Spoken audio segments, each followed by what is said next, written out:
बिस्मिल्लाहिर्रहमानिर्रहीम वमा हाज़िहिल हयातुद दुनिया इल्ला लहवुन व लइब व इन्नद दारल आखिरह लहियल हयवान।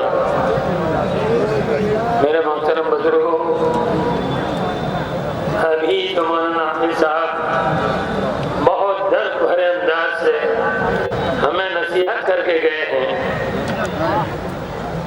असल एक बात और उन्होंने कही और वो हकीकत है कि अगर अमल की नीयत हो जाए तो थोड़ी देर की बात और थोड़ी देर की तकरीर बहुत मुफीद है, और अगर अमल ना हो तो और ज्यादा वबाल बनेगा।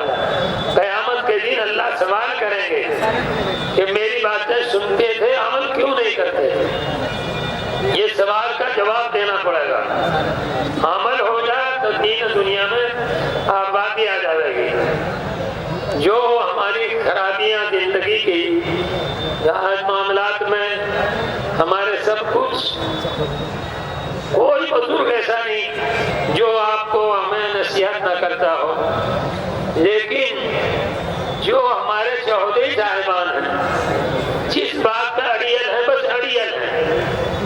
अगर ब्याह करना तो वाहियात से करना, अगर दाढ़ी मुंडानी तो मुंडानी, चाहे कितनी कह लो, कुछ ही कर लो, लेकिन दाढ़ी जिसकी मुंडकी बस मुंडकी, उसे रखनी नहीं।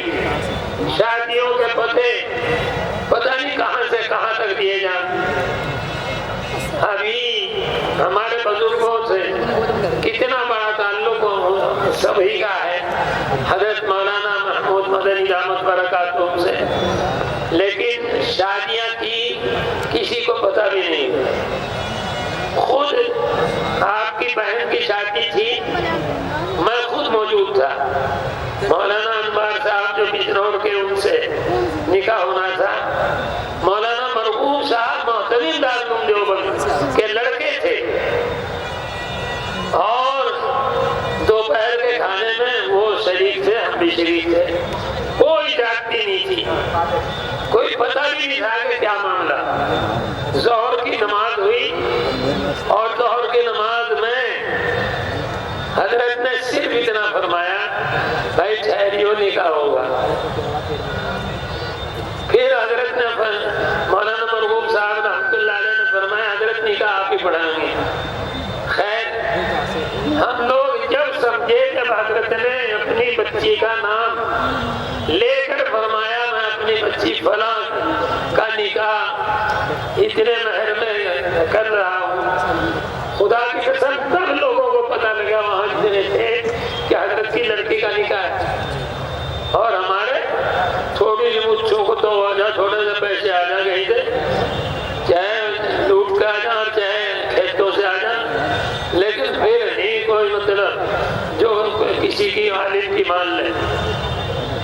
एक अल्लाह के बंदे ने दूसरे सूबे में चौधरी मौलवियों की दावत करी, वलीमे की, जिसकी तरफ तवज्जो दिया मौलाना ने कि वलीमे की दावत सुन्नत है, लेकिन वो भी हिम्मत के मुताबिक, वो हयात नहीं। मेरी भी दावत थी। वहां पहुंचे तो 30 मौलवी खड़े सड़क में। हाँ, क्या बात है, क्यों खड़े? अगली देख लो। मैं जो देखा तो बीच में रंडियां नाच रही, रंडियां, और इधर खड़े होकर के खाना खा रहे, और इधर मौलवियों के लिए खाने का इंतजाम हो रहा है। मैं कहा उनसे, भाई क्यों खड़े आप लोग? अब तेरा इंतजार कर रहे थे। मैं चलो वो तो आ गया, मैं जोर से बोल रहा तो वो आया भागा, मौलवियों के लिए तो मैं दस्तरखान बिछा रखा, बढ़िया खाना वही है। मगर वो शैतान के दादा तो हमसे यूं कहलवाएगा कि जहाँ रंडियां नाच रही थी वहां मौलवी खाना खा रहे थे, हमें बदनाम करके छोड़ेगा। हम ऐसे खाने के ऊपर, ऐसे अमीर आदमी के किनारे बैठने पर हर चीज परवाह नहीं करते कतई तौर से। और बहुत ही इसरार किया, लेकिन अल्लाह का शुक्र है 100 मौलवी वापस हुए, जिसके नतीजे में घर घर उन मौलवियों के माफी मंगवाता फिरा हो। तो अगर हमें जिंदा रहना है अल्लाह की आयत जो मैंने पढ़ी, वमा हादिल हयातुद दुनिया इल्ला लहू व लइब, तुम्हारी जिंदगी के दो ठिकाने हैं, एक ठिकाना दुनिया है, एक ठिकाना आखिरत है। जितना